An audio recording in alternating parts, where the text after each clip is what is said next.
it misses its friend. A pillowcase full of candy is a map of a successful night. Each wrapper a landmark, each chocolate bar a trophy. But sometimes, a stranger leaves an unmarked offering in the bag. Not a treat, but a message, delivered to a door it has been waiting for. The light from Leo's desk lamp cast a golden, sugary glow over the mountain on his bedroom floor. Candy cascaded from his pillowcase, miniature chocolate bars, sour gummies, jawbreakers, and a galaxy of hard candies in crinkling, transparent wrappers. His friends, Maya and Sam, were performing a similar ritual on their own respective piles, the sounds of their giddy inventory echoing in the room.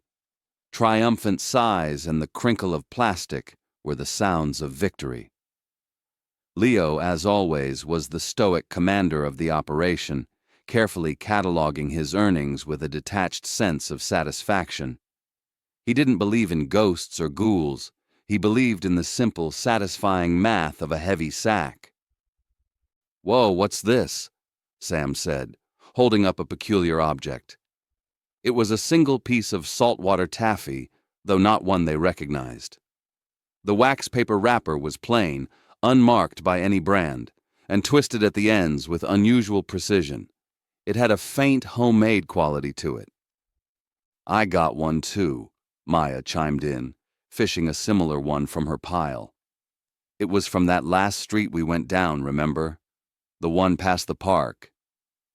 Leo sifted through his own treasure and found it. One piece of plain taffy. He remembered the house.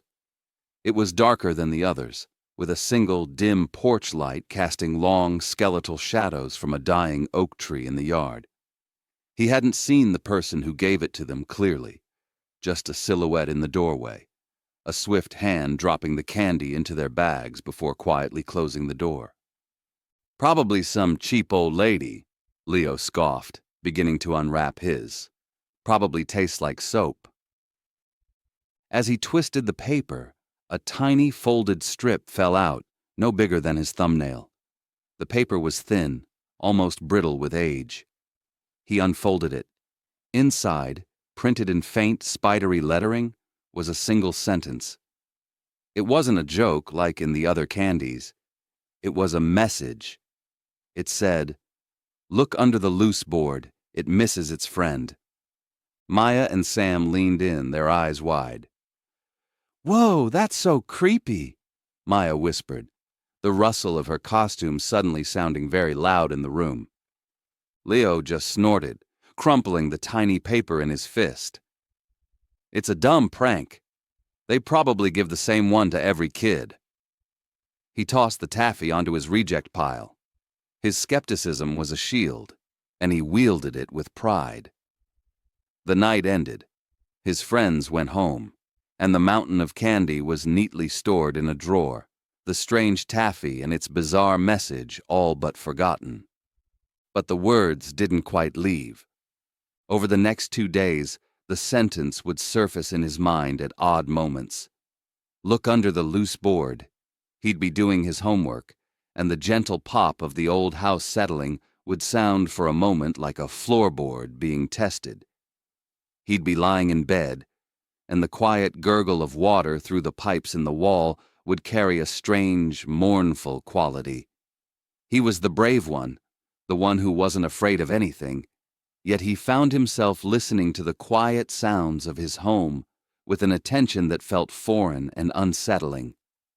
He felt a prickling sensation on his neck, the distinct and irrational feeling of being watched when he was alone in his room. He kept telling himself it was stupid, just his imagination working overtime after Halloween, but the words were a splinter in his mind. It misses its friend. On the third night, he couldn't take it anymore. The house was asleep, a vast creature breathing in slow, rhythmic silence. Every tiny sound was amplified, the resonant tick of the hall clock, the distant cycling of the kitchen's cooling fan. His heart hammered against his ribs, a frantic, muffled drum. He knelt, his pajamas whispering against the floor, and ran his hands over the old wooden planks near his bed. Most were solid, immovable. But then his fingers brushed against one that shifted, just a millimeter. It was loose. A cold dread, unwelcome and unfamiliar, washed over him. This was ridiculous. It was a coincidence. He was Leo. He wasn't afraid. With a grunt of effort, he dug his fingernails into the seam and pried. The sound of the board groaning as it lifted was agonizingly loud in the stillness. A small puff of dust and the scent of old, dry wood filled the air. He peered into the dark cavity beneath. There, nestled in a bed of gray dust and ancient cobwebs, was a single, small, round object. It wasn't a coin or a marble. With a trembling hand, he reached in and picked it up. It was a glass eye, the kind from an old porcelain doll, its blue iris staring up at him with a vacant, timeless gaze. A wave of relief, so potent it almost made him laugh, washed away the dread. A doll's eye. It was just a stupid, elaborate prank. All that anxiety, all that creeping fear for this. A piece of trash from a weirdo neighbor. He felt a surge of indignant anger. He would show his mom in the morning, and they would all laugh about the weirdo on the other street.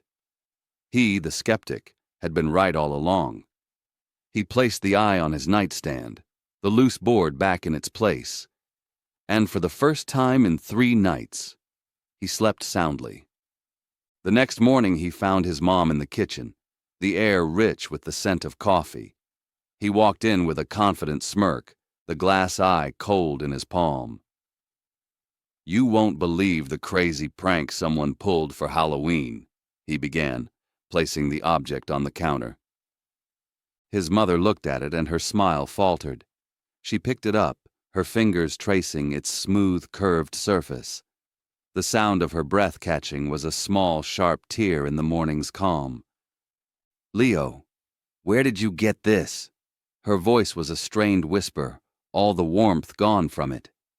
He recounted the story smugly, the strange taffy, the cryptic fortune, finding it under the floorboard in his room. He expected her to laugh. Instead, a low, guttural sound escaped her throat, and the coffee mug slipped from her other hand, shattering against the tile with a sound like a gunshot. Her face was a mask of chalky white. "Oh, no," she whispered, staring at the eye in her hand as if it were a venomous spider. "It wasn't a prank, Leo." Tears began to well in her eyes. "When I was a little girl, I had a brother, a twin. His name was Nathan." Her voice cracked, a sound of old, sealed-away grief breaking open. "He vanished when he was 6, right from this house. The police, everyone. They never found him." She held up the glass eye, her hand trembling violently. "Nathan had this doll. He took it everywhere. He lost one of its eyes a week before he disappeared. We looked everywhere for it."